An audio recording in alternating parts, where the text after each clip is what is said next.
Episode 6 த reader வாசக. சென்னைக்கு வெளியே இருந்த அந்த கைவிடப்பட்ட தேவாலயம் இரவின் இருளில் ஒரு கருப்பு உருவம் போல நின்று கொண்டிருந்தது. மழை நின்றிருந்தாலும் காற்றில் ஒரு வித்தியாசமான குளிர் பரவியிருந்தது.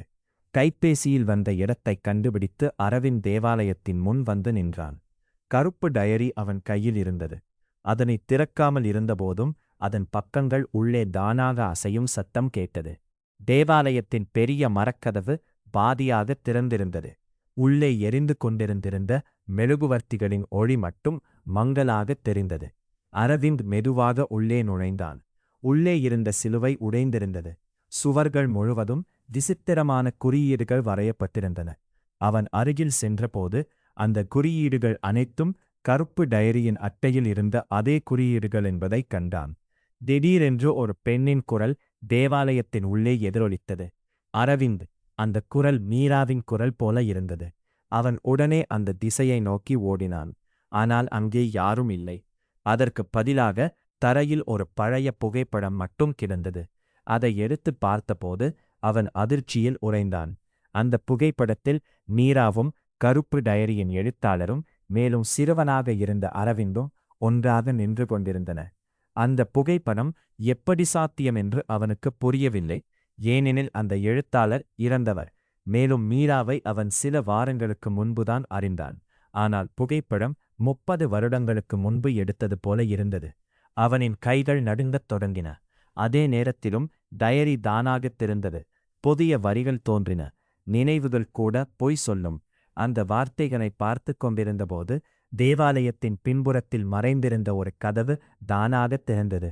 அதன் கீழே இருளில் மறைந்த படிக்கட்டுகள் தெரிந்தன. அரவிந்த் தனது மின்விளக்கை ஏற்றி கீழே இறங்க ஆரம்பித்தான். அந்த பாதை ஒரு பழைய சுரங்கத்திற்கு வழிவகுத்தது. சுவர்கள் முழுவதும் பழைய செய்தித்தாள்கள் ஒட்டப்பட்டிருந்தன. அவற்றில் பல வருடங்களாக நடந்த மர்மமான கொலைகள் பற்றிய செய்திகள் இருந்தன. ஒவ்வொரு செய்தியிலும் ஒரே பொருள் மட்டும் மீண்டும் மீண்டும் தோன்றியது: கருப்பு டயரி. மேலும் கீழே சென்றபோது ஒரு பெரிய அறை அவன் கண்முன் தோன்றியது. அறையின் நடுவில் பழைய மரமேசை ஒன்று இருந்தது. அதன் மேல் நூற்றுக்கணக்கான டயரிகள் அடுக்கி வைக்கப்பட்டிருந்தன. அவை அனைத்தும் ஒரே மாதிரி இருந்தன. அரவிந்த் அதிர்ச்சியடைந்தான். கருப்பு டயரி ஒன்றே என்று நினைத்திருந்தான். ஆனால் இங்கே நூற்றுக்கணக்கான பிரதிகள் இருந்தன. ஒவ்வொரு டயரியிலும் ஒரு பெயர் எழுதப்பட்டிருந்தது. சில பெயர்கள் அவனுக்கு தெரிந்தவை. சில பெயர்கள் செய்தித்தாள்களில் காணாமல் போனவர்களின் பெயர்கள். அவன் தனது பெயரை தேடினான். கடைசி அலமாரியில் இருந்த ஒரு டயரியின் மீது அரவிந்த் என்று எழுத்தப்பட்டிருந்தது. நடுங்கும் கைகளால் அதை திறந்தான். உள்ளே அவனது வாழ்க்கை முழுவதும் எழுதப்பட்டிருந்தது. அவன் சிறுவயதில் நடந்த சம்பவங்கள், அவன் மறந்துவிட்ட நினைவுகள், அவன் ஒருபோதும் யாரிடமும் சொல்லாத இரகசியங்கள் அனைத்தும் அங்கே இருந்தன. கடைசி பக்கத்தை அடைந்தபோது அவன் மூச்சு நின்றது. அந்த பக்கத்தில் இன்னும் எழுதப்படாத வரிகள் மெதுவாகத் தோன்ற ஆரம்பித்தன. வாசகர் உண்மையை கண்டுபிடிக்கிறான்.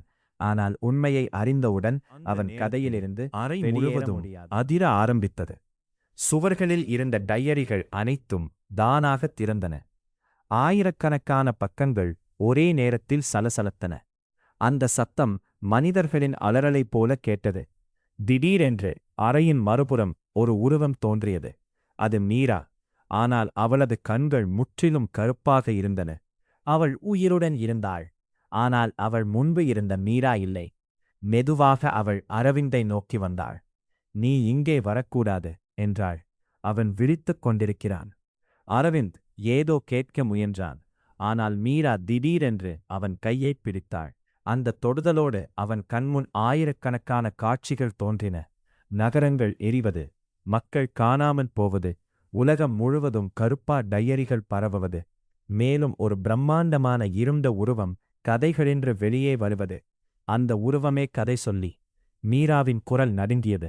"நாம் நினைப்பது போல நாம் உண்மையானவர்கள் இல்லை அரவிந்த். நாமும் ஒரு கதையின் உள்ளே இருக்கும் கதாபாத்திரங்கள்." அந்த வார்த்தைகள் அவன் மனதை உடைத்தன.